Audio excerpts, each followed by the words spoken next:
Hola, bienvenidos. En esta ocasión quiero hacer algunos comentarios sobre ciertos libros de mecánica teórica, algunos comentarios relativos a lo que dicen en sus prólogos y en gran medida a lo que eso determina para el contenido posterior de los volúmenes en cuestión. Voy a comenzar con uno muy sencillo, muy conocido, que es el Classical Mechanics de Herbert Goldstein.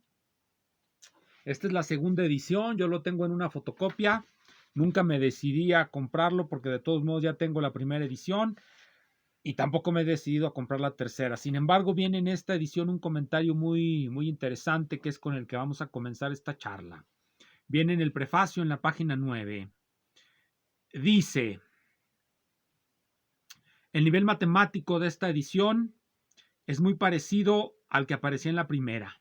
Es más que adecuado para el contenido físico del libro y hay medios alternativos dentro del currículum para adquirir las matemáticas necesarias en otras ramas de la física. Según entiendo, es nada más que adecuado para las matemáticas que se utilizan en la mecánica clásica.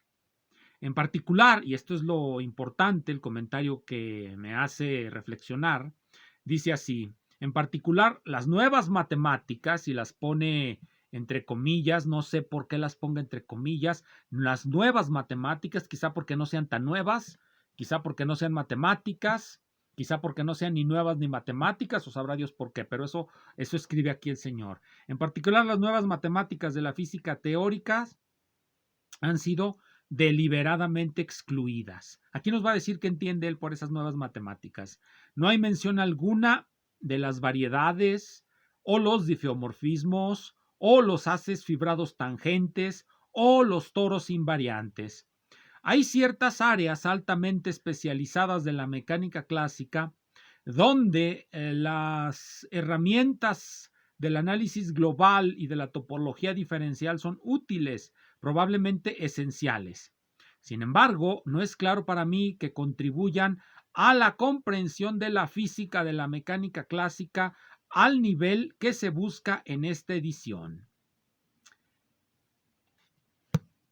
Las variedades, los difeomorfismos, los toros invariantes, no le resultan útiles al señor Goldstein. Le parece que son, o bueno, importantes en ciertas áreas muy especializadas, no nos dice cuáles, y que al menos en lo que se refiere al contenido de su libro, pues eso no tiene ninguna relevancia para lo que él busca. En eso tiene razón. Cuando uno escribe un libro, uno quiere generar un universo a partir de ese libro. Y si ese universo está cerrado, si ya no hay nada más allá de él, pues qué mejor, es un libro redondo, por decirlo así. Obviamente, siempre vienen las afirmaciones de descargo de conciencia si se necesita más.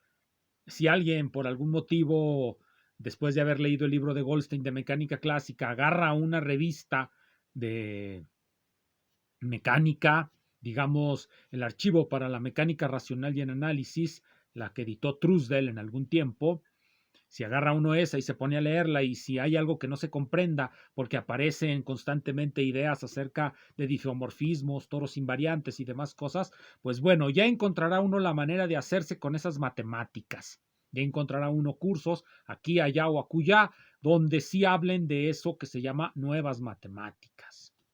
Bien, hay otro libro en donde, bueno, para mi sorpresa, encuentro palabras muy similares, no exactamente iguales, pero sí un espíritu muy similar, con el que uno a veces está de acuerdo, dependiendo del humor o dependiendo más que nada de lo que uno esté leyendo. Si uno está leyendo alguna demostración muy ardua de algún teorema, uno dice, bueno, esto no viene en el Goldstein y seguramente ese es el peor lugar para buscar aprender a hacer demostraciones. Pero en ocasiones cuando se resuelven otro tipo de problemas un poco más sencillos, uno dice, bueno, esto sí muestra que no se necesita tanto para obtener una resolución, aunque nos podemos llevar sorpresas. Recordemos que la introducción de la mecánica cuántica requirió del desarrollo de todo un aparato matemático conceptual nuevo. La estructura de los espacios de Hilbert en gran medida fue estudiada a partir de las necesidades de la mecánica cuántica. Von Neumann o Julia, en sus respectivos libros, ahondaron sobre la teoría matemática de los espacios lineales, de los espacios funcionales y de los operadores lineales definidos en ellos para poderlos aplicar en la mecánica cuántica y para obtener en gran medida resultados cualitativos, porque resulta que la ecuación de Schrödinger, aunque es lineal, como es de coeficientes no constantes, pues es muy complicado de resolverla explícitamente y se necesitan métodos cualitativos cuando los potenciales no son pues resolubles analíticamente o tratables analíticamente. Pero vamos al otro libro del que quiero hablarles. Me encontré este libro recientemente, una introducción a la mecánica hamiltoniana de un mexicano, Gerardo F. Torres del Castillo, me parece que es un físico de Puebla, y él escribe muy comúnmente en la Revista Mexicana de Física. Yo a veces pienso que es casi el que la escribe él solo, porque publica artículos muy seguido, o bueno, cuando yo leía esa revista, hace mucho que no la reviso, publicaba, mínimo salía un artículo de él en cada ocasión que yo veía esa revista. Sale creo 4 veces al año y siempre salía un artículo de él sobre mecánica hamiltoniana. Casi siempre es mecánica hamiltoniana, a veces relatividad. Él fue discípulo de Plebansky. Se doctoró con Jerzy Plebansky. Entonces sabe de relatividad.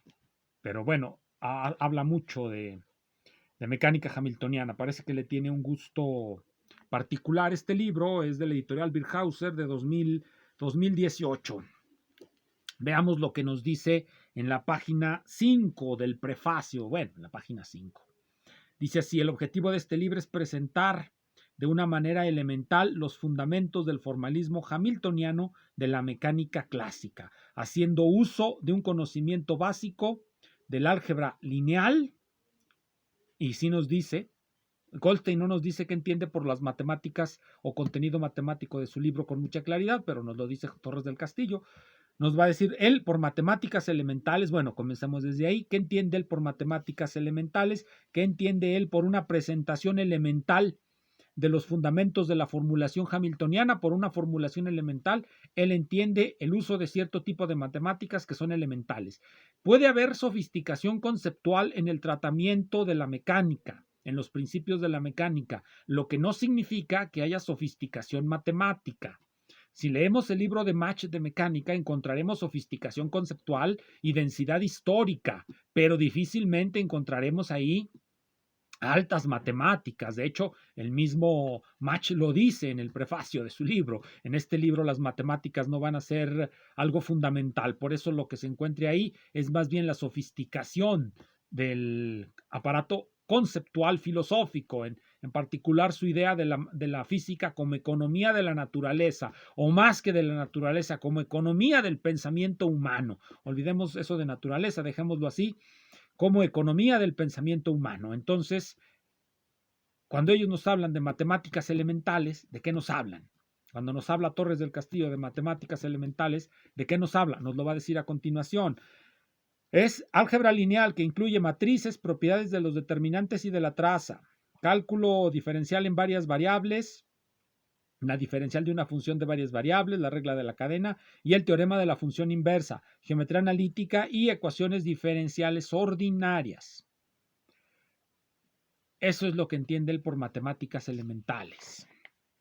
Aquí vienen otras palabras fatales, parecidas a las de Goldstein. Supongo que leyó el libro de Goldstein, lo tiene. ¿Cómo sabemos que lo tiene? Bueno, pues porque lo cita mucho en sus artículos. Me parece que en este no. Veamos la bibliografía. Para salir de dudas, no tengamos esa duda. Cita o no cita a Goldstein en este libro. Cita a Corben y Steele, que es un libro muy, muy parecido al Goldstein. Pero no se ve que esté citando al Goldstein. Cita el Pars, un tratado de dinámica analítica, y ya no cita al Goldstein. Entonces, al menos aquí no quedaría esa constancia, pero sabemos que cita al Goldstein. El libro de Goldstein es uno de los más leídos, o fue uno de los más leídos por los físicos mexicanos. Torres del Castillo, por supuesto, que lo leyó. Seguramente también leyó el prefacio. Bien, vamos a las palabras fatales. Dice así: muchos libros de texto sobre mecánica analítica escritos en las últimas décadas hacen uso del lenguaje de la geometría diferencial moderna. ¿Qué entiende él por geometría diferencial moderna? Variedades, campos vectoriales, formas diferenciales, que es particularmente útil y elegante cuando el hamiltoniano no depende del tiempo. De hecho, en la mecánica clásica es uno de los ejemplos más bonitos de aplicaciones de este formalismo. Uno de los objetivos de este libro es mostrar que es posible obtener muchos resultados interesantes haciendo uso de matemáticas elementales únicamente. Ya dijimos cuáles son las matemáticas elementales. Ese es uno de los objetivos del autor. Supongo que el de Goldstein también lo ha de ser de manera implícita, porque explícitamente no lo dice, pero Torres del Castillo sí tiene conciencia de lo que está haciendo y nos dice así: uno de los objetivos de este libro es mostrar que es posible obtener resultados interesantes haciendo uso de matemáticas elementales únicamente. Vamos a recordar, porque cuando uno no coloca en la pizarra y escribe las cosas, a veces se nos olvida lo que decimos. Por matemáticas elementales, Torres del Castillo y Goldstein, porque tienen más o menos el mismo nivel matemático, va a entender el uso del álgebra lineal. Se necesita saber lo que es una matriz, lo que es un determinante, lo que es la traza. ¿Qué tanto se necesita saber de álgebra lineal? Bueno, pues muy poco o tal vez mucho, porque el álgebra lineal se puede hacer matemáticamente muy sofisticada. Pero como él pretende que sea elemental, pues nos vamos a quedar con lo que dice, saber lo que es una matriz. El álgebra de matrices, multiplicación de matrices, suma de matrices, etcétera. Propiedades del determinante. Las propiedades de los determinantes, pues son las propiedades de concatenación de las entradas de una matriz, con que se sepa un poco de combinatoria y permutaciones. Y la traza. El determinante y la traza son los dos invariantes ante transformaciones de similaridad de una matriz. Y supongo que eso es lo que se pide que se sepa. El cálculo diferencial en varias variables, que entiende diferencial de una función, la regla de la cadena, el teorema de la función inversa, el teorema de la función implícita, el teorema de existencia de una solución a un conjunto funcional de ecuaciones que relacionan muchas variables. Eso es lo que se necesita saber: geometría analítica y ecuaciones diferenciales ordinarias. ¿Qué tanto de geometría analítica? Bueno, pues la geometría analítica se espera, como es elemental, no se espera, supongo, que coordenadas trilineales o cosas de esas, sino que pues las cónicas, la teoría básica de las cónicas, sin incluir sus propiedades proyectivas, porque generalmente eso ya es parte de la geometría analítica superior, las propiedades proyectivas de las cónicas. Entonces, pues eso es lo que va a entender él por elemental en este libro. Y trae una discusión aquí que, bueno, es una discusión en muchos casos bizantina, en muchos casos nada más es ociosa, y se da entre personas que supongo no leen matemáticas avanzadas.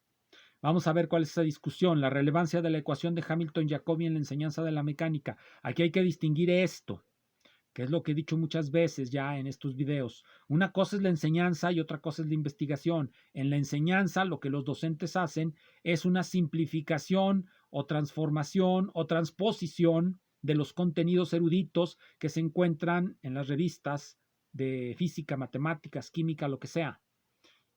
Uno, como docente, lo que hace es una transposición de eso. Si uno quiere explicar la ecuación de Hamilton-Jacobi en el salón de clases, uno debe de encontrar una explicación muchas veces artificiosa. El desarrollo de esa ecuación, obviamente, es dentro de la teoría de las formas diferenciales. Bueno, ese es uno de sus posibles desarrollos, porque a final de cuentas la ecuación de Hamilton-Jacobi no es otra cosa que una condición de integrabilidad de una forma diferencial.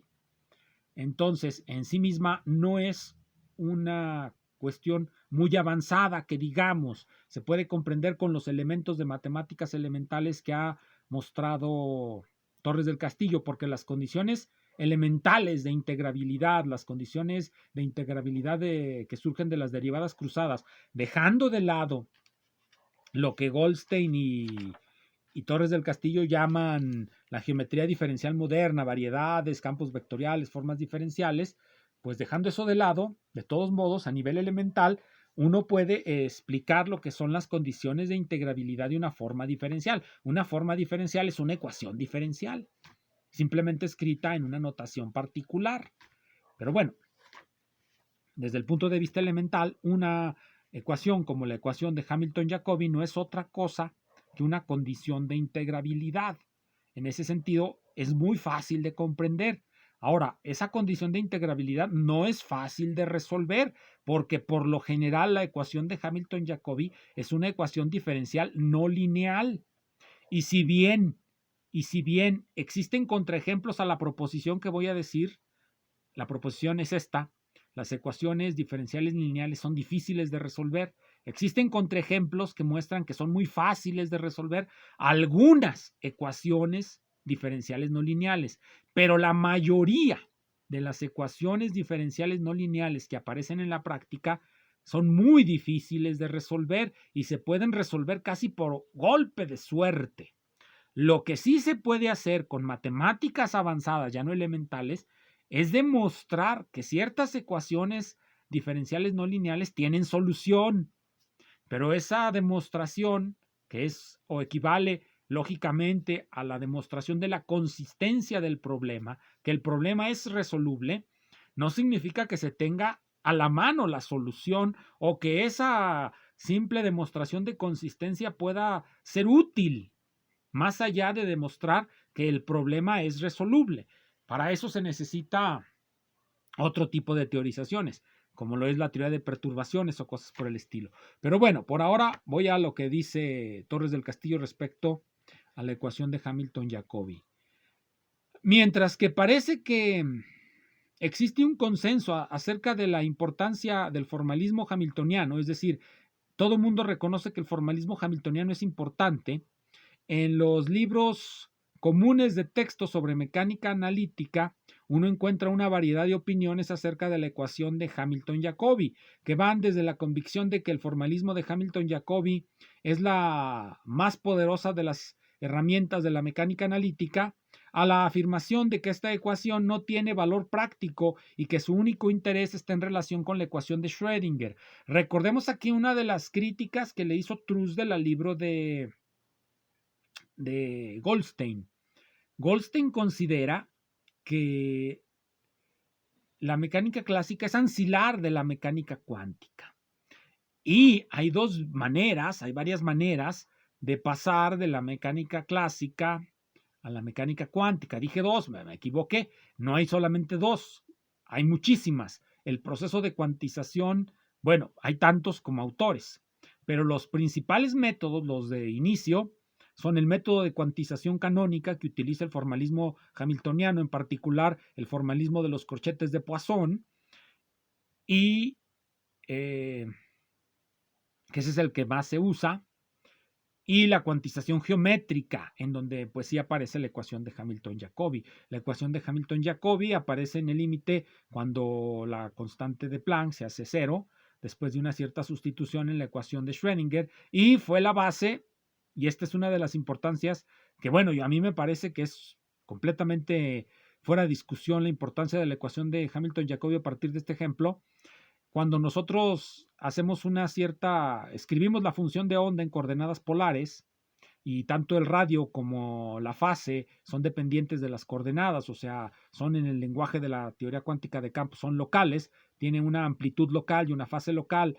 Estas dos cantidades van a satisfacer un par de ecuaciones diferenciales acopladas que en el límite, cuando h barra tiende a cero, se transforman en la ecuación de Hamilton-Jacobi.